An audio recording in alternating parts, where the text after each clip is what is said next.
ഇപ്പൊ ഈ ശ്രീനിവാസനെ പോലുള്ള ഉദ്യോഗസ്ഥരുടെ തല വെട്ടിയെടുത്ത് ഫുട്ബോൾ കളിച്ചു എന്നൊക്കെ പറയണ കുറെ. അതൊക്കെ ശരിയാണ്. വീരപ്പനെ കൊന്നതൊക്കെ ശരി തന്നെയാണ്.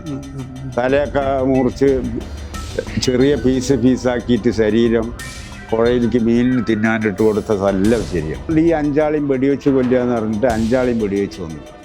ഒരാൾക്ക് വെടി കൊണ്ടത് തൊടയിലായിരുന്നു. എല്ലാം വെടിവെച്ച് വീണതിൻ്റെ ശേഷം തലയൊക്കെ അറുത്തിട്ട് ഇയാൾ അടിയിൽ പെട്ടുപോയി. ഇപ്പോഴും അയാൾ ജീവിച്ചിരിപ്പുണ്ട്. ഒരു സംശയം ചോദിക്കട്ടെ, നമ്മളിപ്പോ ഈ വീരപ്പനെ കുറിച്ചിട്ട് പല കഥകളും പുറത്ത് കേൾക്കുന്നുണ്ട്. ഇപ്പൊ നേരിട്ട് കണ്ട് ശരിക്കും ഭയങ്കര ക്രൂരനുമാണ്. ക്രൂരനല്ല, ആള് വലിയ ധർമ്മസ്ഥനാണ്, നല്ല മനുഷ്യനാണ് അയാൾ. ഞാനും ബേബിയും വീരപ്പനും കൂടിയിട്ട് ഒരു ഉന്തും തള്ളും ഉണ്ടായി. അപ്പോൾ വീരപ്പന് ഇവിടെ ക്യാമ്പിലില്ലായിരുന്നു. RR ഗോപാലി എന്ന് പറഞ്ഞ പത്രക്കാരനുണ്ട്, ചാനലുകാരൻ. അയാളെ കാണാൻ പോയതായിരുന്നു. വന്നതിൻ്റെ ശേഷം ഞാൻ വീരപ്പനോട് പറഞ്ഞ്, അണ്ണനെ ഇതേമാതിരിക്ക് തോക്കിൻ്റെ ചട്ടയറ്റൊക്കെ കുത്താൻ വേണ്ടി വന്നിരിക്കണം, അതുകൊണ്ട് എവിടെയെങ്കിലും റോഡ് സൈഡിൽ എന്നെ കൊണ്ടുവന്ന് വിട്ടാളി എന്ന് പറഞ്ഞപ്പോൾ ബേബി വീരപ്പൻ എന്നെ തോക്കയിട്ട് കുത്താൻ വേണ്ടി പോയി. അപ്പോൾ അതിൽ വേറൊരാളുടെ എന്താണ് അയാളെ പേര് ഞാൻ മറന്നു. അയാളാണ് ഈ തോക്ക് പിടിച്ചത്. അല്ലെങ്കിൽ ഞാൻ ഈ തോക്കയിട്ട് മോന്തയ്ക്ക് കുത്തിയിട്ടുണ്ടാവും. ഈ പല കഥകള് കേൾക്കുന്നുണ്ട്. അതായത് ഒരുപാട് ഇദ്ദേഹം ഈ ആനക്കൊമ്പൊക്കെ വിറ്റ പണമൊക്കെ കാട്ടിൽ പലയിടത്തായി കുഴിച്ചു. അത് നിറയുണ്ടല്ലോ.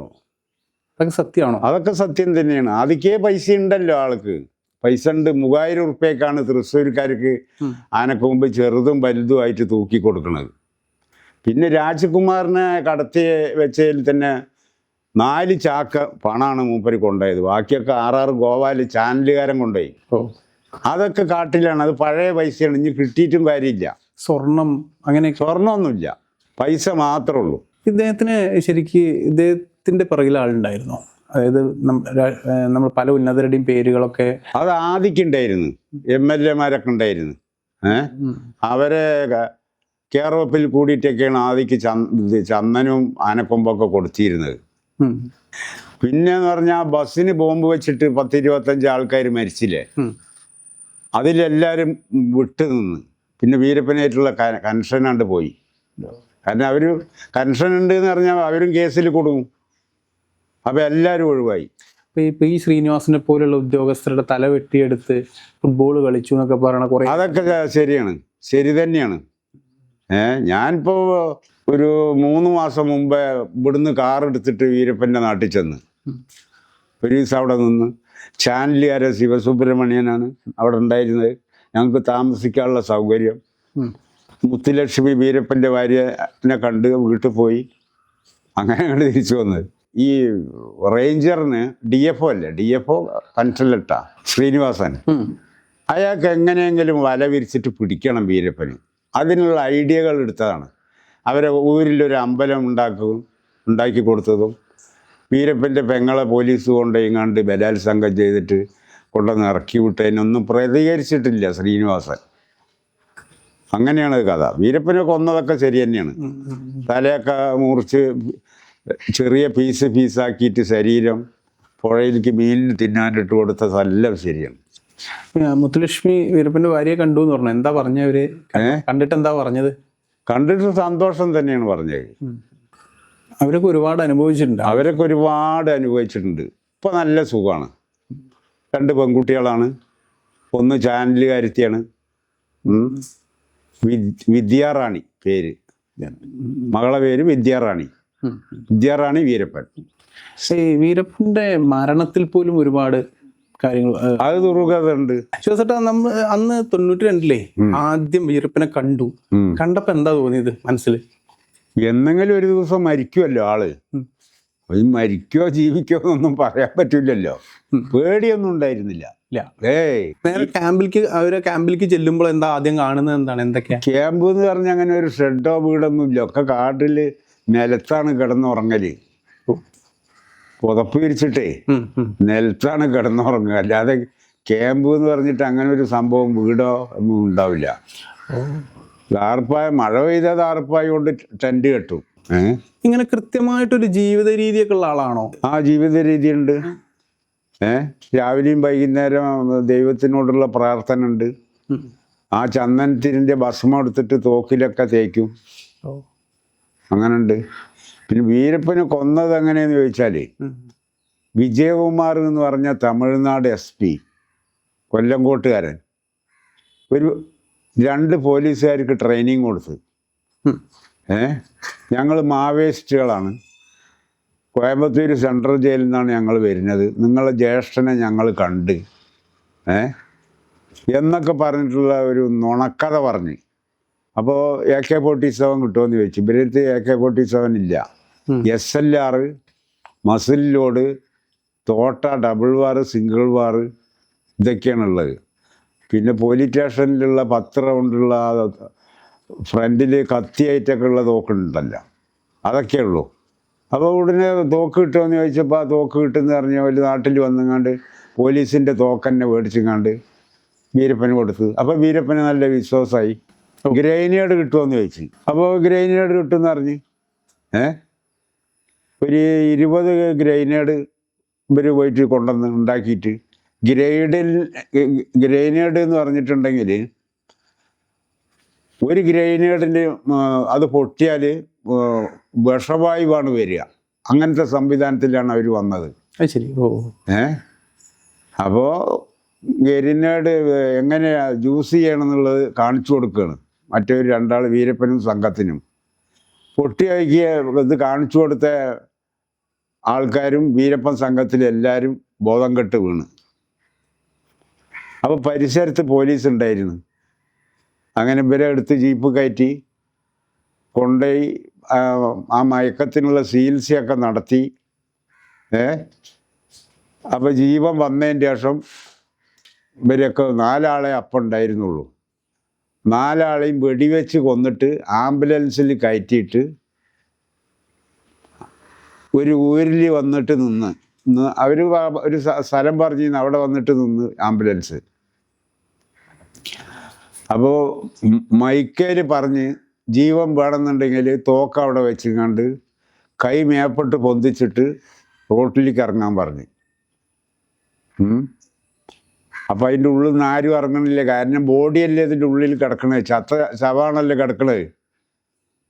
ആംബുലൻസിക്ക് ഇവർ 300 റൗണ്ട് വെടിവെച്ച്. അതാണ് അതിൻ്റെ സംഭവം. അല്ലാതെ ജീവനോട് കൂടി പിടിച്ചിട്ടില്ല. എങ്ങനെയാണ് ചതിച്ച് പിടിച്ചതാണ്. ഈ പിന്നെ ഇതിൽ കഥകളിലൊക്കെ അല്ലെങ്കിൽ നമുക്ക് പറഞ്ഞു കേൾക്കുന്ന പോലെ ഭയങ്കര ധൈര്യശാലി ആയിട്ടുള്ള ഒരു വ്യക്തി അങ്ങനെയാണോ വീരപ്പൻ? ഭയങ്കര ധൈര്യശാലി തന്നെയാണ്. ആനതിൻ്റെ തൊട്ടടുത്ത് പോയിട്ടാണല്ലോ ആനനെ വെടിവെക്കുന്നത്. കണ്ടിട്ടുണ്ടോ? കണ്ടിട്ടുണ്ടോ അങ്ങനെ വെടിവെക്കുന്ന? ഒരു ആനനെ കണ്ടിട്ടുള്ളൂ. അതെങ്ങനെയായിരുന്നു? എന്താ ചെയ്തായിരുന്നു? അതായത് ചെരുപ്പൊന്നും കാലിൽ പാടില്ല. ആനൻ്റെ അടുത്തേക്ക് പോകുമ്പോൾ ഒരു ചുള്ളിയിൽ ചവിട്ടിയാൽ, ഒരു ചമ്മലിൽ ചവിട്ടിയാൽ ഒരു സൗണ്ട് കേട്ട ആന അറിയും. അത്രയും സൂത്രക്കാരനാണ് ആന. അപ്പോൾ തൊട്ടടുത്ത് തന്നെ ഇപ്പോൾ ഈ തെങ്ങിൻ്റെ 2ാമത്തെ തെങ്ങിൻ്റെ ആ ദൂരത്തിൽ പോയിട്ടാണ് മൂപ്പര് വെടിവെക്കുക. ആ വെടിവെച്ച ആനൻ്റെ കൊമ്പെടുക്കാൻ വേണ്ടിയിട്ട് ഞങ്ങൾ ചെന്നപ്പോൾ നെറ്റിയല്ലേ ഓടക്കാട്ടിൽ ഇങ്ങനെ തൂങ്ങി നിൽക്കുക. നമ്മൾ ഈ കൊമ്പ് വെട്ടി പൊളിക്കുമ്പോഴേ ആന നമ്മളെ മേത്തേക്ക് വീഴും. അപ്പം മൂപ്പര് പറഞ്ഞ് 4 ദിവസം കഴിഞ്ഞിട്ട് വന്നാൽ എല്ലാം ഇത് അഴുകിയിട്ടുണ്ടാവും. അപ്പം കൊണ്ട് വലിച്ചാൽ തന്നെ വരും. 4 ദിവസം കഴിഞ്ഞ് ചെന്നപ്പോൾ വലിച്ചപ്പോൾ 2 തിരിയും വിളിച്ച് വലിച്ചപ്പോൾ കൊണ്ട് ലൂസായിട്ടുണ്ട് വന്ന്. അങ്ങനെ ഒരു അനുഭവം ഉണ്ടായിട്ടുണ്ട്. അങ്ങനെ എടുക്കുന്ന കൊമ്പുകളെല്ലാം ശേഖരിച്ച് വെക്കും. ശേഖരിച്ച് വെക്കും. 3000 ഉറുപ്പ്യ ടോട്ടൽ, വലുത് ചെറുതെല്ലാം 3000 ഉറുപ്പ്യക്കാണ് കൊടുക്കല്. എന്നിട്ട് ഒന്നിച്ച് പുറത്തേക്ക് തൃശ്ശൂരിൽ നിന്ന് ലോറി വരും, കാലി ലോറി. ക്യാബിൻ്റെ മുകളിലും ലോറിൻ്റെ അകത്തുമായിട്ടാണ് ഈ കൊമ്പ് വയ്ക്കുക. വലിയ ഡ്രൈവർ സീറ്റിൻ്റെ ബാക്കിൽ വലിയ പെട്ടിയാണ്. ബോഡിയിലിട്ടിട്ടുണ്ടെങ്കിൽ ചെക്ക് പോസ്റ്റിൽ പിടിക്കും. അപ്പോൾ കാലി എന്ന് അറിഞ്ഞുകൊണ്ട് നേരെ തൃശ്ശൂർക്ക് പോകും ലോറി. റെഡി പേയ്മെൻറ്റ് ഇവിടെ കൊടുക്കും. അങ്ങനെയാണ് സംഭവം. ഈ തോക്കുകളൊക്കെ എവിടുന്നാ വാങ്ങിയത്? തോക്കൊക്കെ അവിടെ ധർമ്മപുരി എന്ന് പറഞ്ഞൊരു സ്ഥലമുണ്ട്, സേലത്തിൻ്റെ അടുത്ത്. അവിടെ പിന്നെ തോക്ക് വിൽപ്പനയ്ക്കുണ്ട്. പിന്നെ റൗണ്ട്സൊക്കെ എന്ന് പറഞ്ഞാൽ ഒരു പോലീസ് സ്റ്റേഷനിൽ മാസത്തിൽ ഇത്ര റൗണ്ട്സ് ഒഴിവാക്കണം എന്നൊരു കണക്കുണ്ട്. അപ്പോൾ ആ റൗണ്ട്സ് ധർമ്മപുരി എന്ന് പറഞ്ഞ ഒരാൾക്ക് കൊടുക്കും. അയാള് വീരപ്പന് കൊടുക്കും. ഭയങ്കര സപ്പോർട്ടായിരുന്നു അല്ലേ നാട്ടുകാർക്ക്? ആ നാട്ടുകാർക്കും ആദിവാസികൾക്കൊക്കെ നല്ല സപ്പോർട്ട് തന്നെയായിരുന്നു. ഇപ്പോൾ അങ്ങനെ കേട്ടിട്ടുണ്ട്, അത് വെച്ചാൽ പിന്നെ പോലീസുകാരോ ആരെങ്കിലും ഇവിടുന്ന് അങ്ങോട്ട് നീങ്ങുന്ന ഇപ്പം തന്നെ അവിടെ സിഗ്നൽ കിട്ടുന്നു. അവിടെ സിഗ്നൽ കിട്ടും. അതെന്താ അതിൻ്റെ ഒരു ഇത്? അത് ഉൾഗ്രാമത്തിലേക്ക് പോലീസ് വരുമ്പോഴേ അപ്പം അവിടെ ഉള്ളവർക്ക് സിഗ്നൽ കിട്ടും. കാട്ടുകൂടി നടന്നു പോയിട്ട് പറയും പോലീസ് വരുന്നുണ്ട്. അപ്പോൾ ആ സ്പോട്ടാണ്ട് മാറ്റും. 94 മുതൽ അതിന് ശേഷം 2004 വീരപ്പൻ മരിക്കുകയും ചെയ്തു, പിന്നെ കൊല്ലുകയും ചെയ്തു. അതിൻ്റെ ഇടയ്ക്ക് കുറേ സംഭവങ്ങൾ നടന്നു. ഒരുപാട് പോലീസുകാരെ ഒരു കാലത്ത് ആനക്കൊമ്പ്, ചന്ദനം ഇതിൻ്റെയൊക്കെ പേരിലാണ് വീരപ്പൻ അറിയപ്പെട്ടിരുന്നെങ്കിൽ പിന്നീട് അത് വലിയൊരു കൊലപാതകങ്ങൾ, ഒരുപാട് പോലീസുകാരെ കൊലപാതകങ്ങൾ അങ്ങനെയൊക്കെ എത്താനുണ്ടായ എന്താണ് അങ്ങനെ ഒരു? ഏറ്റുമുട്ടിയെ വെടിവെക്കും. ഏറ്റുമുട്ടാഞ്ഞാൽ പോലീസ് അതിലെ പോകുന്നുണ്ട്, അവരെ ഉദ്ധരിക്കില്ല. അവരവരുടെ ഡ്യൂട്ടിയല്ലേ ചെയ്യുന്നത്. പെട്ടെന്ന് ഏറ്റുമുട്ടിയാൽ പിന്നെ ഓടില്ല. അവരേറ്റ് ഫയർ ചെയ്ത് കണ്ട് അവരെ കൊന്നിട്ടേ പോവുള്ളൂ. ഒരു പോലീസ് വാൻ പൊട്ടിച്ച് ഒരുപാട് ആളുകളെ അത് പോലീസുകാരനെ. അതെ, ഒരു SP ഉണ്ടായിരുന്നു, ഞാനിപ്പോൾ അയാളെ പേര് റാംബോ. ആ റാംബോ, ഗോവാല് വിളിക്കുന്നത് അല്ലേ? അയാള് ഈ മിലിറ്ററിക്കാരായിട്ട് കാട്ടിൽ പോകും വീരപ്പനെ തിരഞ്ഞിട്ട്. അപ്പോൾ ആദിവാസികളെ ഈ ആടൊക്കെ എടുത്തു കൊണ്ടുവന്നിട്ട് പൈസ ഒന്നും കൊടുക്കാതെ കണ്ടിട്ട് ആടിനെയൊക്കെ ഇറച്ചിയാക്കി തിന്നും. അപ്പോൾ എന്ത് ചെയ്ത് വീരപ്പൻ ഈ വിവരങ്ങളൊക്കെ കാട്ടിൽ അറിയുന്നുണ്ട്. പിന്നെ ആദിവാസി പെണ്ണുങ്ങളെ ബലാത്സംഗം ചെയ്യുക, ഇതെല്ലാം കാട്ടിലറിയും. അപ്പോൾ കൊളത്തൂർ എന്ന് പറഞ്ഞൊരു സ്ഥലമുണ്ട് അവിടെ, വീരപ്പൻ്റെ നാട്ടിലേക്ക് എത്തുന്നതിൻ്റെ മുമ്പ് കൊളത്തൂർ ചന്ത, അവിടെ തൊട്ടടുത്ത് തന്നെ പോലീസ് സ്റ്റേഷനും.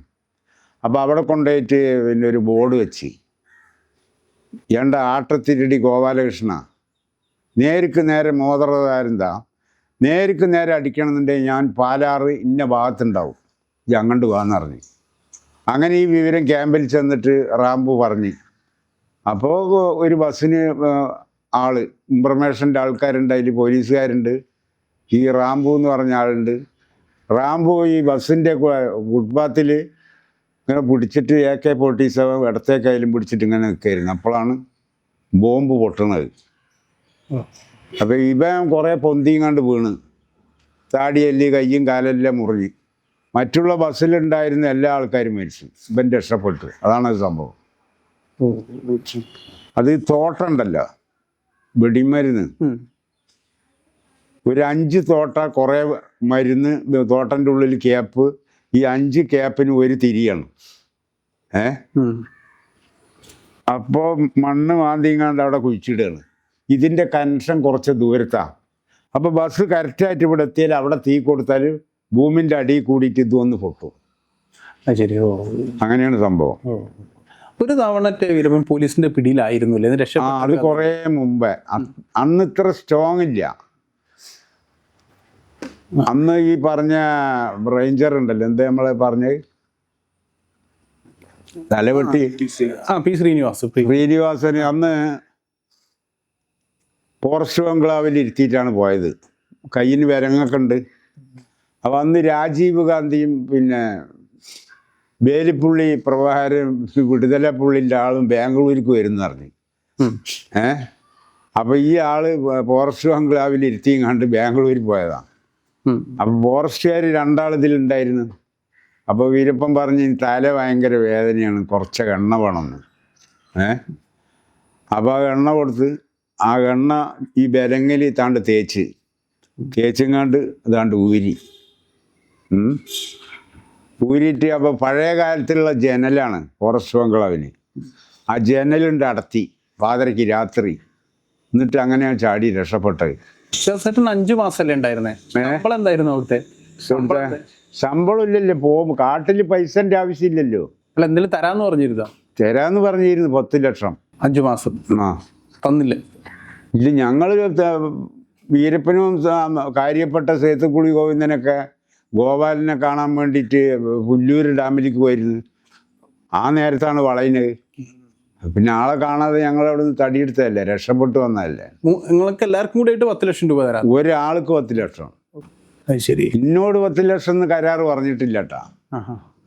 ഞാൻ നിങ്ങളൊപ്പം നിൽക്കണില്ല എന്നാണല്ലോ ഞാൻ പറഞ്ഞു. അപ്പം എന്നോട് പറഞ്ഞിട്ടില്ല, എൻ്റെ ഒപ്പമുള്ള ആൾക്കാരോടാണ് പറഞ്ഞത്. അവർ പറഞ്ഞിട്ടാണ് ഞാൻ അറിയുന്നത്. ഇപ്പോൾ കേരളം, തമിഴ്നാട്, കർണാടക ഈ 3 സംസ്ഥാനങ്ങൾ ഒരു സമയത്ത് വീരപ്പന്റെ പിന്നാലത്തിന്റെ ആയിരുന്നല്ലോ. കേരളം കുറച്ച് കുറവാണെങ്കിലും ബാക്കിയുള്ള 2 കേരളത്തിൽ കുറവാണ്. കർണാടക, തമിഴ്നാട് കാട്ടിലാണ് കൂടുതൽ. ശിവസേട്ടൻ കണ്ടത് കേരളത്തിൽ നിന്നാണ് അല്ലേ? വയനാട്ടിൽ നമ്മള് കണ്ടത് തമിഴ്നാട്ടിൽ നിന്ന്. അങ്ങനെ ഒരു പേടി വീരപ്പനുണ്ടായിരുന്നോ? അങ്ങനെ എന്തെങ്കിലും ഒരു ഇത്രയും ആളുകൾ അല്ലെങ്കിൽ പോലീസ് സേന എന്റെ പിറകുണ്ടെന്നോ? അല്ലെങ്കിൽ ഒരു പേടിയില്ല. മൂപ്പരാണ് മുന്നിൽ നടക്കുക. ഒരു സ്ഥലം വിട്ടിട്ട് മറ്റൊരു സ്ഥലത്തേക്ക് പോകുമ്പോൾ ഫ്രണ്ടിൽ മൂപ്പര ഉണ്ടാകുക. എത്ര പേരുണ്ടായിരുന്നു പുള്ളിയുടെ സംഘത്തിലൊക്കെ? സംഘത്തിൽ ഞാൻ പോകുന്നതിൻ്റെ മുമ്പ് 100 ചില്ല ആളുണ്ടായിരുന്നു. പിന്നെ അത് കുറഞ്ഞ് 8 ആളായി. പിന്നെ അത് 4 ആളായി. അതൊക്കെ പോലീസിൻ്റെ വലിയ ഐഡിയാണ്. ഈ ഐഡി കൂടിയിട്ടാണ് ഇവനെ മടക്കിയത്. അപ്പോഴും സേത്തി കൂടി ഗോവിന്ദൻ പറഞ്ഞ് ഇവനൊന്നും വിശ്വസിക്കാൻ പാടില്ല എന്ന്. ആരെയും വിശ്വസിക്കരുതെന്ന്. ഇപ്പോഴത്തെ കണ്ടീഷനിൽ ഒരാളെയും വിശ്വസിക്കരുതെന്ന് പറഞ്ഞത്. ഇവർ AK-47 പോലീസിൻ്റെ തോക്ക് കൊണ്ടുവന്ന് കൊടുത്തപ്പോൾ വിശ്വാസമായി. അവിടെയാണ് ഈ സംഭവം. ഇപ്പൊ നമുക്ക് ഈ നാട്ടിൽ ജീവിക്കുമ്പോഴേ പെട്ടെന്ന് ഇതൊക്കെ ഒരു വലിയ അത്ഭുതമാണല്ലോ. എങ്ങനെയാണ് ഈ കാട്ടിന്റെ ഉള്ളിൽ ഇങ്ങനെ മാറി മാറി ഇത്രയും വലിയ കാട്ടിന്റെ ഉള്ളിൽ എങ്ങനെയാണ് ഇത് രക്ഷപ്പെടുന്നത്? കാരണം പോലീസുകാർക്ക് ഒരിക്കലും കണ്ടുപിടിക്കാൻ കഴിയാതെ. പോലീസുകാർ വഴി കൂടിയിട്ടല്ലേ പോവുള്ളൂ. ഇവൻ വഴി കൂടി പോവില്ലല്ലോ. ഇവൻ മൃഗങ്ങൾ സഞ്ചരിക്കുന്ന മാതിരിക്കാണ് പോവുക. വഴി കൂടിയിട്ട് ഒരിക്കലും പോവില്ല. ഒരു വഴി മുറിഞ്ഞു കിടക്കുകയാണെന്നുണ്ടെങ്കിൽ ചെരുപ്പിൻ്റെ അടയാളം ഉണ്ടല്ലോ, അതുവരെ മായ്ച്ചിട്ടാണ് പോവുക. ശരിക്കും ഒരു വല്ലാത്ത അനുഭവം അല്ലേ ജീവിതത്തിൽ? എത്ര 6 പ്രാവശ്യം ഞാൻ തോക്കിൻ്റെ മുന്നിൽ നിന്ന് രക്ഷപ്പെട്ട ആളാണ്. കാരണം ഇവിടെ 2 പെൺകുട്ടികളെ കെട്ടിക്കാണ്ട് അതാണെന്ന് വിചാരിക്കണം. 25 പവനും 25,000 റുപ്യയും കല്യാണ ചെലവെന്ന് പറഞ്ഞാൽ എന്തായിരിക്കും അന്ന് തേങ്ങയ്ക്ക് വില ഉണ്ടായിരുന്നു. ഒരു 10-100 ലോഡാണ്ട് വന്ന് കോഴിക്കാട്ടം, ചാണകപ്പൊടി, ആട്ടുംകാട്ടവും. ഇവിടുന്ന് ഫോൺ വിളിച്ചാൽ അവിടുന്ന് കയറ്റി വിടും. പൈസ ഗൂഗിൾ പേ ചെയ്യും. കല്യാണ ചെലവ് എത്ര റുപ്യ വേണം? ഇപ്പോൾ കുഴപ്പമൊന്നുമില്ല, കച്ചവടം നല്ല കച്ചവടമുണ്ട്. ഇവിടെ ഗോഡൗണ്, അവിടെ 2 കടയുണ്ട്. നിങ്ങൾ കണ്ടൊരു കടയും പിന്നെ കുറച്ച് അപ്പുറത്തൊരു കട ഉണ്ട്. ഇപ്പൊ അവിടുന്ന് രക്ഷപ്പെട്ടു, അവിടുന്ന് പോന്നു. അപ്പോൾ ഇത് ഞാൻ അവിടുന്ന് രക്ഷപ്പെട്ടതാണ്, അറിയാതെ എത്തിയതാണ് എന്ന് പോലീസിനെ പറഞ്ഞു മനസ്സിലാക്കാൻ ഭയങ്കരമായിട്ട് ബുദ്ധിമുട്ടിയിരുന്നോ? ഇല്ല. ആദ്യം SP എല്ലാ കാര്യം തുറന്നു പറഞ്ഞല്ലേ. 3 മലയാളക്കാരതിലുണ്ടെന്ന്. അവരും ഞങ്ങളെ കടത്തിയമായിരിക്ക് അവരെയും കടത്തിയതാണ് വീരപ്പൻ. അവരും നിരപരാധിയാണെന്നുള്ളത് SP DIGനോട് പറഞ്ഞല്ലോ. പിന്നെ അവർക്ക് വീരപ്പനെയാണ് കിട്ടേണ്ടത്. അപ്പം ഞാനൊരു 5 മാസം അയാളൊപ്പം നിന്നതിൻ്റെ പേരിൽ ഇവിടെ കിടന്ന് ഏതേത് റൂട്ടിലെല്ലാം പോയി ആരേറ്റെല്ലാം ബന്ധപ്പെട്ട് ഇതൊക്കെയാണ് അവർക്ക് അറിയേണ്ടത്. അതാണ് ഞാൻ DIGനോട് പറഞ്ഞത്. വീരപ്പനെ കാണിക്കാൻ ഞാൻ മുന്നിലാണല്ലോ പോവുക, ബാക്കിലാണല്ലോ പോലീസ്. അപ്പോൾ വീരപ്പനെങ്ങാനും വെടിവെച്ചിട്ടുണ്ടെങ്കിൽ ആദ്യം മരിക്കൽ ഞാനാണ്. അപ്പോൾ എനിക്ക് ഭാര്യയും കുട്ടികളൊന്ന് കണ്ടിട്ട് ഞാൻ ഡ്യൂട്ടി തുടർന്നോളാം. അപ്പോൾ മൂപ്പർക്കും വിഷയമായി, മനസ്സിലായി. അപ്പോൾ 1 മാസത്തിൽ 25 ദിവസമാണ് ഡ്യൂട്ടി, 5 ദിവസം ലീവാണ്. അപ്പോൾ 25-ാം തീയതി അവിടുന്ന് ഇങ്ങോട്ട് വന്നാൽ ഞാൻ 29-ാം തീയതി തിരിച്ച് ക്യാമ്പിലേക്ക് എത്തുന്നുണ്ട്. ഇവിടുന്ന് പോകാതിരുന്നിട്ടില്ല. ഇവിടുന്ന് പോയിട്ടില്ലെങ്കിൽ അവർ ഇവിടെ വന്നു കൊണ്ടുപോകും. ശരി. അപ്പം ഞാൻ എൻ്റെ ഡ്യൂട്ടി കറക്റ്റായിട്ട് ചെയ്ത്. ഇപ്പോൾ ആലോചിക്കുമ്പോൾ ആ ഒരു കാലം ഭയങ്കര, അന്ന് ആരോഗ്യം ഉണ്ടായിരുന്നെന്ന്. ഇന്നിപ്പോൾ ആരോഗ്യമില്ലല്ലോ. വയസ്സ് 68 വയസ്സായില്ലേ. അന്ന് ഭയങ്കര ദമ്മല്ലേ. ശിവദാസന്റെ മനസ്സിൽ വീരപ്പൻ എന്ന് പറഞ്ഞ ഒരു ആളെ കുറിച്ചുള്ള ഒരു സങ്കല്പം എന്താണ്? അയാൾ നല്ലൊരു മനുഷ്യനാണ്, ചതിയൊന്നുമില്ല, വളരെ ഡീസൻ്റാണ് ആള്. അത് എനിക്ക് മാത്രമല്ല, ആ ഭാഗത്തുള്ള ഉൾഗ്രാമത്തിലുള്ള ആദിവാസികൾ കൊല്ലം ഇഷ്ടപ്പെട്ട ആളാ. ശ്വാസേട്ടൻ്റെ ഒരു ഡ്യൂട്ടി എന്തായിരുന്നു അവിടെ? ഡ്യൂട്ടി നമ്മളിവിടെ ക്യാമ്പിൽ ഇരിക്കുകയാണെന്നുണ്ടെങ്കിൽ 4 ഭാഗത്ത് 4 ആൾ കാവൽ വേണം. അപ്പോഴല്ലേ പോലീസ് വരുന്നത് അറിയുള്ളൂ. കാവലിരിക്കുക. ഈ ക്യാമ്പ് മാറിയിട്ട് അടുത്ത ക്യാമ്പിലേക്ക് പോകുമ്പോൾ അരി പരിപ്പും ചില്ലാനങ്ങളെല്ലാം ഏറ്റുക. ഭക്ഷണം വെച്ചുണ്ടാക്കുക, ഇതന്നെ ഡ്യൂട്ടി. യൂണിഫോം ഒക്കെ ഉണ്ടായിരുന്നു? ഉണ്ടായിരുന്നു. അവര് തന്ന യൂണിഫോം? അവർ വന്നില്ല, ഞങ്ങൾ പാൻറ് ഇട്ടിട്ടാണ് ചന്ദനത്തിന് പോവുക. ആ പാൻറ് വീരപ്പന്റെ ഒരു പച്ച ഒരു അതുണ്ട്, അത് അവർക്ക് മാത്രമേ ഉള്ളൂ, ഞങ്ങൾക്ക് 3 ആൾക്കും ഉണ്ടായിരുന്നില്ല. ഭക്ഷണമൊക്കെ എല്ലാവരും കൂടെ പാചകം? പാചകം ചെയ്തു. ഞാനും ബേബി വീരപ്പനും കൂടിയിട്ടാണ് പാചകം ചെയ്യുക. ആദ്യക്ക് ഞങ്ങൾ കഴിക്കും, പിന്നെ കാവലിരിക്കുന്ന ആളെത്തിക്ക് 4 ആൾ അങ്ങോട്ട് പോകും. അപ്പോൾ ആ 4 ആൾ ഇങ്ങോട്ട് വരും ഭക്ഷണത്തിന് കഴിക്കാൻ. ഒരു ഇതിങ്ങനെ പോലീസിന്റെ ഒക്കെ ഭാഗത്തുനിന്ന് പറഞ്ഞു കുട്ടിയെ കൊന്നൊരു കഥ. അത് തന്നെ, കാട്ടില് വാഹനത്തിൻ്റെ സൗണ്ടില്ല, ഒരു സൗണ്ടും ഉൾക്കാട്ടിലില്ലല്ലോ. അപ്പോൾ കുട്ടി ഇവിടുന്ന് കരഞ്ഞിട്ടുണ്ടെങ്കിൽ ഒരു 4 കിലോമീറ്റർ ദൂരത്തേക്ക് ഈ സൗണ്ട് കേൾക്കും. അപ്പോൾ പോലീസിന് വിവരം അറിയും. അപ്പോൾ ഈ ഭാഗം വന്നിട്ട് വളയും. അങ്ങനെ കാട്ടിൽ കള്ളിപ്പാല് എന്ന് പറഞ്ഞിട്ടൊരു പാലുണ്ട്, കള്ളി. അപ്പം അതിൻ്റെ പാല് കുട്ടിക്ക് കൊടുത്തെങ്ങാണ്ട് കൊന്നു കുഴിച്ചിട്ട്. അപ്പോൾ ആ സ്ഥലമൊക്കെ പോലീസ് കണ്ടെത്തി പിന്നെ അതൊക്കെ മാന്തിക്കൊണ്ടുപോയി. പിന്നെ അങ്ങനെ ഇരിക്കുമ്പോഴേ വീരപ്പൻ്റെ ഭാര്യ ഇവരൊക്കെ ഒരുമിച്ച് തന്നെയായിരുന്നു കാട്ടിൽ. അപ്പോൾ ഒരു ഊരിലത്തെ ആൾക്കാർ കാട്ടിലേക്ക് ചെന്നപ്പോൾ അവിടെ ആ കർണാടക കാട്ടിലൊക്കെ രാഗി മുദ്ദയാണ് തിന്നല്. ഇത് ചോറ് തിന്നിട്ടുള്ള തീട്ടാണ് കാണുന്നത് കാട്ടിൽ. അപ്പോൾ ആ ഊരിലത്തെ ഒരാൾ പേര് ഞാൻ മറന്ന് നേരെ സത്യമംഗലം ക്യാമ്പിൽ പോയിട്ട്, സാറ് ഞാൻ പിന്നെ പടിഞ്ഞാറ് ഭാഗത്തെല്ലാം പിന്നെ അരി ഭക്ഷണം തിന്ന തീട്ടമാണ് കാണുന്നതെന്ന്. അങ്ങനെ പോലീസ് വന്ന് വളഞ്ഞു എന്നല്ല, എല്ലാ വീരപ്പൻ്റെ ഭാര്യ ഒറ്റപ്പെട്ട്, ക്ഷേത്തുകുളി ഗോവിന്ദൻ്റെ ഭാര്യ ഒറ്റപ്പെട്ട്, ഓൽക്ക് കാട്ടിൽ ഏതിലേ പോകേണ്ടതെന്നുള്ള അറിയില്ല, മറ്റുള്ളവരൊക്കെ രക്ഷപ്പെട്ട്. ആ ദേഷ്യത്തിന് ആ ഊരിലേക്ക് വന്നുകൊണ്ടിരിക്കുക. വൈകുന്നേരം ഇവർ 5 ആളാണ് ഇൻഫർമേഷൻ കൊടുത്തത് ഇവരെ ക്യാമ്പ് വളയാൻ വേണ്ടി പോലീസിന്. അപ്പോൾ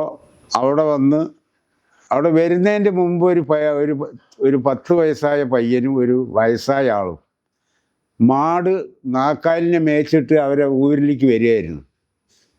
അപ്പോൾ 5 ആളെ പേര് പറഞ്ഞ് ഇവരെ അറിയുമെന്ന് ചോദിച്ച്. അപ്പോൾ തന്തപ്പൊടി അറിയില്ല എന്ന് പറഞ്ഞ്. തന്തപ്പൊടി അങ്ങനെ ഓടാൻ നോക്കുകയായിരുന്നു അതിൽ വെടിവെച്ച്. അപ്പോൾ ഈ 10 വയസ്സായ ചെറുക്കൻ പറഞ്ഞ് ഞാൻ കാണിച്ചു തരാമെന്ന്. അപ്പോൾ ഈ 5 പേരയിൽ പോയിട്ട് 5 ആളെയും പിടിച്ച് കൊണ്ടുവന്നിട്ട് കയ്യും കൂടിയിട്ട് ചാക്കുനൂലുകൊണ്ട് കെട്ടി വരിയായിട്ട് നിർത്തി. ഊരിലുള്ള ആൾക്കാരെയൊക്കെ വിളിച്ച്, ഞാൻ ഒരു തെറ്റും ചെയ്തിട്ടില്ല, പിന്നെ നിങ്ങൾ പിന്നെ ഉപകാരം ചെയ്തിട്ടുള്ളൂ. അപ്പോൾ അതുകൊണ്ട് ഈ 5 ആളെയും വെടിവെച്ച് കൊല്ലുക എന്ന് പറഞ്ഞിട്ട് 5 ആളെയും വെടിവെച്ച് കൊന്നു. അതിൽ ഒരാൾക്ക് ആദിക്ക് വെച്ച ആളെ വെടിയിൽ എല്ലാവരും താഴെ വീണപ്പോൾ ഒരാൾക്ക് വെടി കൊണ്ടത് തൊടയിലായിരുന്നു. എല്ലാം വെടിവെച്ച് വീണതിൻ്റെ ശേഷം തലയൊക്കെ അറുത്തിട്ട് ഇയാൾ അടിയിൽ പെട്ടുപോയി. ഇപ്പോഴും അയാൾ ജീവിച്ചിരിപ്പുണ്ട്, ഇപ്പോഴും ജീവിച്ചിരിപ്പുണ്ട്. ആ ഊരിൻ്റെ പേരറിയണമെന്നുണ്ടെങ്കിൽ ശിവസുബ്രഹ്മണ്യനെ വിളിച്ചെങ്കിലേ അറിയുള്ളൂ. ഇനിയൊന്നും പറയാനില്ല കേട്ടാ. അങ്ങനെ വലിയ സംഭവപൂലമായ ജീവിതം അല്ലേ? നമ്മള് തൊട്ടടുത്ത് നിൽക്കുമ്പോഴല്ലേ ഇവരെ വെടിവെച്ച് കൊല്ലണതും തല മുറിച്ചിടുന്നതും. ഈ ക്യാമ്പ് ഒരു സ്ഥലത്ത് നിങ്ങൾ ക്യാമ്പ് അടിച്ച് നിൽക്കുകയാണ്, അപ്പൊ അവിടേക്ക് പെട്ടെന്ന് പോലീസ് വന്നു. അവിടുന്ന് ഇപ്പൊ പെട്ടെന്ന് ഇറങ്ങി ഓടണ്ടേ? അതിനാണുള്ള കാവക്കാരിയ്ക്കണ 4 കൊമ്പത്തും. ഓടണ്ടേ? ഓടണം. എല്ലാം എടുക്കാൻ മറന്നു. ഒന്നും മറക്കൂലല്ലോ. എല്ലാം ഇപ്പോഴും പോവാൻ റെഡി ആയിട്ടാണ് നിൽക്കുക അല്ലേ? ഓടാൻ റെഡി ആയിട്ട്. അടുത്തുനിന്നാന്നുണ്ടെങ്കിൽ ഓടൂല, അടുത്തെത്തിയാ ഓടൂല, ദൂരത്താണെന്നുണ്ടെങ്കിലേ ഓടുള്ളൂ. രാത്രി മൊത്തം എല്ലാവരും ഉറങ്ങുവാണോ? ഉറക്കം എന്ന് പറഞ്ഞാല് ആർക്കും വല്ലാതെ ഉറക്കമൊന്നും ഉണ്ടാവില്ല. കാരണം ഇത് എപ്പോഴാണ് വളയുക, എപ്പോഴാ ആള് മരിക്കുക എന്ന് പറയാൻ പറ്റില്ലല്ലോ. ഒരു ഇല അനങ്ങിയാൽ അപ്പം വീരപ്പനും സേത്തുകുളി ഗോവിന്ദനും അറിയും. ഒരു ഇല അനങ്ങിയാൽ മതി.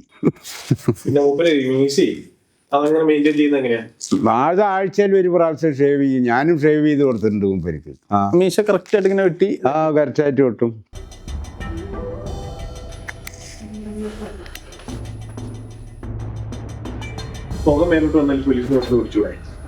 അത് പുകയില്ലാത്തൊരു വിറകുണ്ട്, കുമ്പളാൻ വിറക് എന്നാണ് അതിന് പറയാ. കുമ്പളാൻ വിറക് അത് തീരെ പുക വരില്ല, പെട്രോൾ മാരിക്കാം.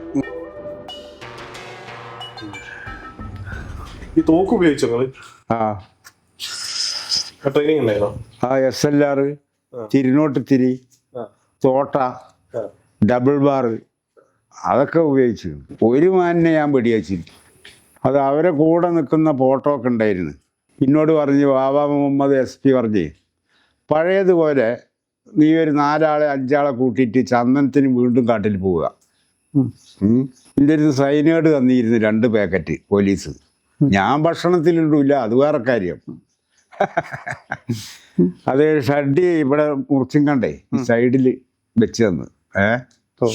ഞങ്ങളെന്ത് ചെയ്ത് ചന്ദനം നല്ല വെട്ടി ചെറിയ പീസാക്കിയിട്ട്